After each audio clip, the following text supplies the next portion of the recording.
आज से शुरू होगा कोरोना वैक्सीनेशन का दूसरा चरण। 60 साल से ज्यादा उम्र के बुजुर्ग और बीमारियों से पीड़ित 45 साल या उससे अधिक उम्र के लोग लगवा सकेंगे वैक्सीन। वैक्सीनेशन के लिए कोविन 2.0 पोर्टल पर करना होगा रजिस्ट्रेशन। आज सुबह 9 बजे से शुरू होगा रजिस्ट्रेशन।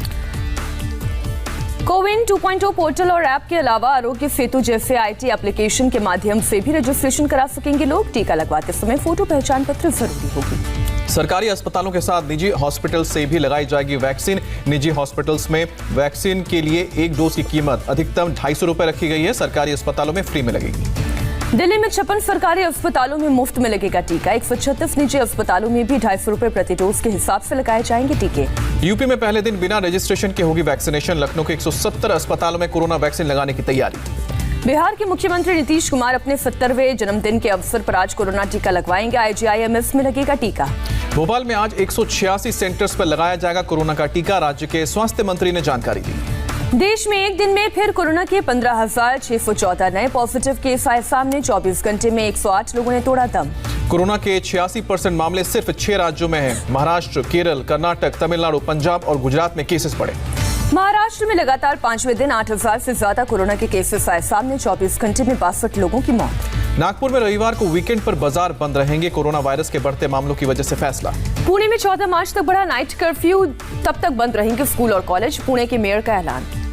महाराष्ट्र के हिंगोली में 7 दिन का फुल लॉकडाउन लगाया गया। कोरोना केसेस बढ़ने के चलते प्रशासन का फैसला।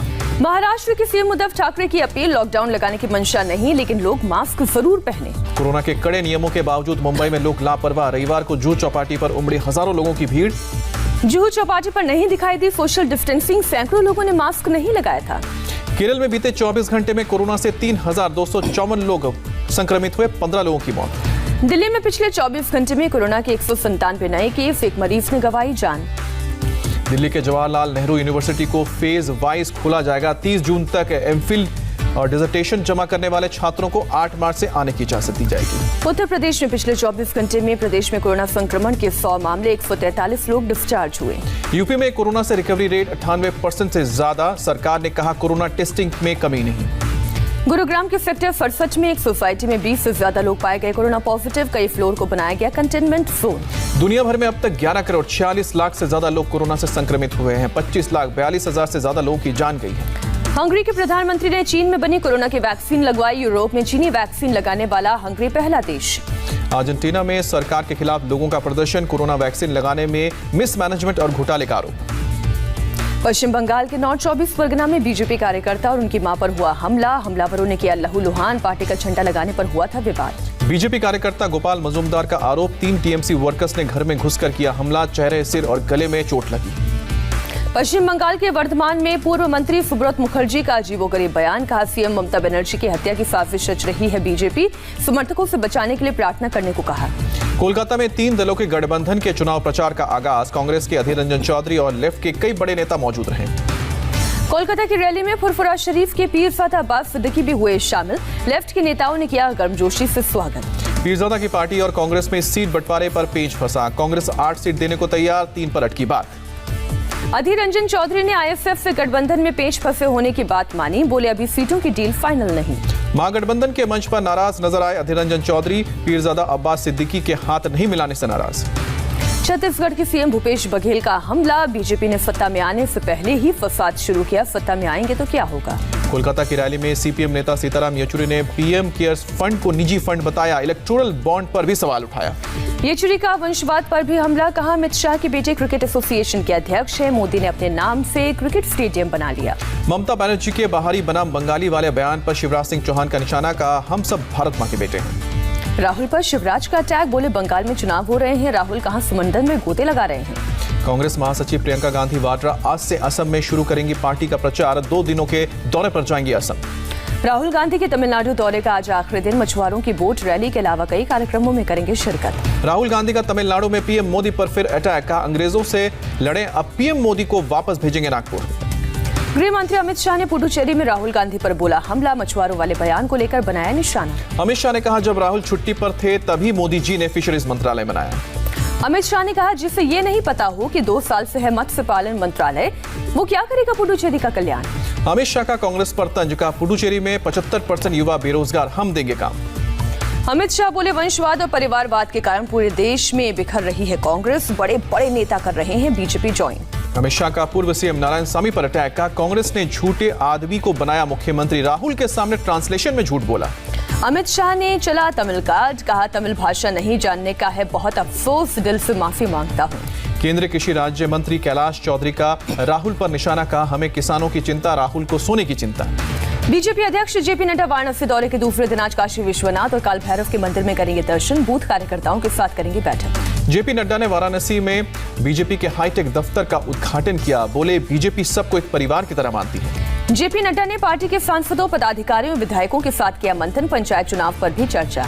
काशी में बीजेपी कार्यकर्ताओं से बोले जेपी नड्डा, कहा सभी जिलों में ऑफिस खोलना हमारा लक्ष्य। नए ऑफिस के उद्घाटन पर बोले योगी आदित्यनाथ, कहा आज देश के नौजवानों, मजदूरों, किसानों और महिलाओं का बीजेपी पर विश्वास। फारूक अब्दुल्ला ने कांग्रेस की तारीफ की, कहा देश की समस्याओं के समाधान के लिए लोग कांग्रेस की तरफ देख रहे हैं। कांग्रेस नेता गुलाम नबी आजाद ने की पीएम मोदी की तारीफ, कहा पीएम ने कभी नहीं छिपाई अपनी असलियत, बर्तन मांजने और चाय बेचने तक का जिक्र करते हैं। गुलाम नबी आजाद ने कहा जम्मू कश्मीर में उद्योग धंधे बंद, दिल्ली से 4 गुना ज्यादा पैसे मिलने चाहिए। डीएम के अध्यक्ष एम.के. स्टालिन ने कोलाथुर सीट से चुनाव लड़ने की जताई इच्छा, पार्टी चुनाव समिति को एक औपचारिक पत्र सौंपा। असम में बोडोलैंड पीपल्स फ्रंट ने कांग्रेस के साथ गठबंधन का फैसला किया, कहा बीजेपी ने बहुत अपमान किया। उत्तराखंड के रुद्रपुर में आज किसानों की महापंचायत, भारतीय किसान यूनियन के नेता राकेश टिकैत करेंगे संबोधित। सरकार पर टिकैत का हमला जारी, कहा संशोधन नहीं, कानून खत्म होना चाहिए, भूख पर व्यापार बंद हो। मेरठ में केजरीवाल की किसान महापंचायत, कहा किसान शहीद हो रहे, सरकार के कान पर जू नहीं रेंग रही। दिल्ली के सीएम केजरीवाल का बड़ा आरोप, लाल किला हिंसा के लिए बीजेपी को जिम्मेदार ठहराया, कहा झंडा फहराने वाले इनके कार्यकर्ता थे। केजरीवाल ने कहा तीनों कानून किसानों के लिए डेथ वारंट, किसानों की खेती अपने उद्योगपति मित्रों को सौंपना चाहती है सरकार। केजरीवाल का आरोप, मोदी सरकार ने जुल्म में अंग्रेजों को भी पीछे छोड़ा, अंग्रेजों ने जमीन में कीलें नहीं गाड़ी थी। गुजरात विधानसभा का बजट सत्र आज से शुरू होगा, 1 महीने तक चलेगा विधानसभा का सत्र। कोरोना के बढ़ते केस के बीच महाराष्ट्र विधानसभा का बजट सत्र आज से शुरू होगा, सत्र के हंगामेदार होने के आसार। पेट्रोल डीजल पर केंद्र सरकार पर उद्धव का हमला, कहा हमने सचिन और विराट की सेंचुरी देखी, अब तेल की सेंचुरी देख रहे हैं। तेल की बड़ी कीमतों के खिलाफ शिवसेना का प्रदर्शन, यूथ विंग युवा सेना के कार्यकर्ताओं ने साइकिल रैली निकालकर जताया विरोध। महाराष्ट्र के वन मंत्री संजय राठौर ने उद्धव ठाकरे को सौंपा इस्तीफा, टिकटॉक स्टार पूजा चौहान खुदकुशी मामले में आया था नाम। इस्तीफे पर बोले संजय राठौर, मेरी बदनामी हो रही है, निष्पक्ष जांच की मांग की। उद्धव ठाकरे ने भी पूजा चौहान मामले में बीजेपी पर राजनीति करने का आरोप लगाया, कहा निष्पक्ष जांच के आदेश दिए हैं। 2 मार्च से शुरू होने वाले मैरीटाइम इंडिया समिट 2021 का उद्घाटन करेंगे प्रधानमंत्री मोदी, वीडियो कॉन्फ्रेंसिंग के जरिए कार्यक्रम में शामिल होंगे। अंतरिक्ष में तैनात हुई सिंधु नेत्र सैटेलाइट, श्रीहरिकोटा के सतीश धवन अंतरिक्ष केंद्र से कल हुआ था सफल प्रक्षेपण। अयोध्या में बनाए जा रहे राम मंदिर के काम में तेजी से चल रहा है काम, खुदाई का काम लगभग पूरा, 15 दिनों में नींव की भराई का काम होगा शुरू। वाराणसी में सीएम योगी ने संचारी रोग नियंत्रण अभियान का शुभारंभ किया, कहा गर्मी और बरसात की बीमारियों से बचाव के लिए जागरूकता जरूरी। श्रीनगर ले हाईवे ट्रैफिक के लिए खुला, बर्फबारी की वजह से 2 महीने से बंद था। बॉर्डर रोड ऑर्गेनाइजेशन ने बनाया रिकॉर्ड, लद्दाख जाने के लिए जोजिला पास को करीब 1 महीने पहले ही खोला। दिल्ली में चेन स्नैचिंग के दौरान महिला की हत्या के 2 आरोपी गिरफ्तार, आदर्श नगर में स्नैचिंग के दौरान बदमाशों ने मारा था चाकू, सीसीटीवी तस्वीर सामने आई थी। उत्तर प्रदेश के अलीगढ़ में खेत में मिला एक नाबालिग लड़की का शव, पुलिस कर रही है मामले की जांच। गुजरात के सूरत में कपड़ा मिल में लगी भीषण आग, घंटों की मशक्कत के बाद दमकल की टीम ने आग पर काबू पाया, आग से लाखों के नुकसान का अनुमान। भुवनेश्वर में इको रिट्रीट कैंप में भी आग का कहर, इलेक्ट्रिक शॉर्ट सर्किट की वजह से हुआ हादसा। पंजाब के लुधियाना में 2 किलो से ज्यादा हेरोइन की खेप बरामद हुई, एसटीएफ ने 2 तस्करों को गिरफ्तार किया।